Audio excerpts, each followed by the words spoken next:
नमस्कार। कभी कभी जिंदगी में एक ऐसा मोड़ आता है ना, जब लगता है कि सारे रास्ते बंद हो गए हैं। तब एक छोटा सा शब्द भी रोशनी की किरण बन सकता है। आज हम एक ऐसी ही कहानी सुनेंगे जो दिखाती है कि कैसे सबसे आसान रास्ते भी सबसे गहरे जख्मों को भर सकते हैं। तो ये कहानी है एक नौजवान की जो अपनी जिंदगी के शायद सबसे मुश्किल दौर से गुजर रहा था। एक ऐसा वक्त जहां उसे चारों तरफ सिर्फ निराशा और अंधेरा ही नजर आ रहा था और कोई भी रास्ता दिखाई नहीं दे रहा था। तो चलिए जरा समझते हैं कि उसकी हालत थी कैसी। ये एक ऐसी बेचैनी है जिसे शायद कई लोगों ने कभी ना कभी महसूस किया होगा। वो मानसिक तनाव के बोझ तले पूरी तरह से दबा हुआ था। मतलब उसके दिमाग में हर वक्त एक तूफान सा चलता रहता था। इतने सारे विचार, इतना शोर कि सोचने समझने की शक्ति जैसे खोई गई थी। और उसके ऊपर एक अजीब सा अनजाना सा डर उस पर हावी था। एक ऐसा डर जिसने उसे जैसे जकड़ लिया हो।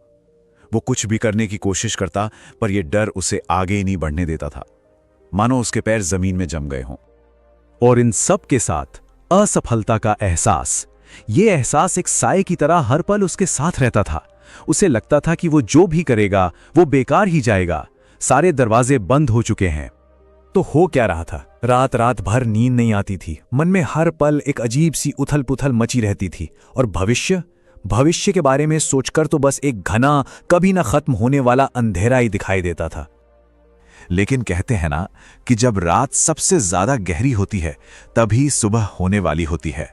उसके जीवन के सबसे बुरे दौर में ही एक नई शुरुआत छुपी थी। तो एक दिन जब लड़ लड़कर उसकी सारी हिम्मत जवाब दे गई तो उसने बस हार मान ली और चुपचाप बैठ गया। उस पल में उसके मन में कोई ख्याल नहीं था, कोई कोशिश नहीं थी, बस एक गहरी खाली खामोशी थी।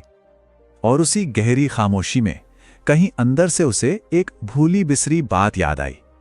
सालों पहले सुने हुए किसी बुजुर्ग के शब्द उसके कानों में गूंज उठे। तो चलिए अब देखते हैं कि इन दो सरल शब्दों ने आखिर ऐसा क्या किया। ये कोई जादू नहीं था, ये एक धीमी लेकिन गहरी प्रक्रिया थी। शुरू में तो उसका जाप करना बस एक मैकेनिक क्रिया थी। कोई विश्वास नहीं, कोई श्रद्धा नहीं। वो तो बस हताशा में इन शब्दों को दोहरा रहा था, जैसे कोई डूबता हुआ इंसान किसी तिनके को पकड़ने की कोशिश करता है।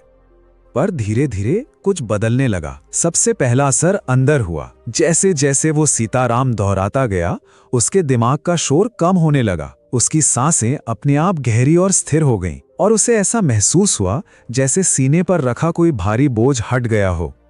और असल में यही है इस जप की शक्ति। ये कोई चमत्कार नहीं है, बल्कि मन के अंदर के शोर को शांत करके एक सुकून भरी जगह तक पहुंचने का एक जरिया है। ये एक तरह से मन को एक जगह टिकाने की प्रक्रिया है, जिससे सारे बुरे ख्याल अपने आप टूट जाते हैं। मगर ये बदलाव सिर्फ अंदर तक ही नहीं रहा। धीरे धीरे इसका असर बाहर भी दिखने लगा और ये एक पूरी तरह से बदलने की यात्रा बन गई।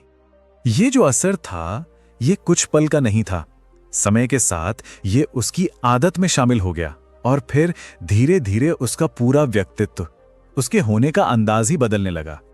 अब ये बदलाव सिर्फ उसे महसूस नहीं हो रहा था, बल्कि बाहर से भी नजर आने लगा था। उसके चेहरे पर एक अजीब सी शांति दिखने लगी थी। उसकी आंखों में एक नया आत्मविश्वास चमक रहा था। और अब उसका जाप सिर्फ एक क्रिया नहीं, बल्कि सच्ची श्रद्धा बन चुका था। तो आइए इस पूरी यात्रा के सबसे जरूरी संदेश पर आते हैं। इस पूरी कहानी का सार बस इतना है, सीताराम सिर्फ दो शब्द नहीं है। ये अपने आप में एक ऊर्जा है, एक शक्ति है। ये एक ऐसी शक्ति है जो दो काम करती है। एक, ये परेशान और बेचैन मन को ठहराव और शांति देती है, और दूसरा, ये एक अंधेरी जिंदगी में उम्मीद और दिशा की रोशनी लेकर आती है। इस नौजवान की कहानी हमें एक रास्ता तो दिखाती है, और ये हमें सोचने पर मजबूर करती है कि जब जीवन में मुश्किल दौर आए तो शांति पाने का हर किसी का अपना रास्ता क्या हो सकता है।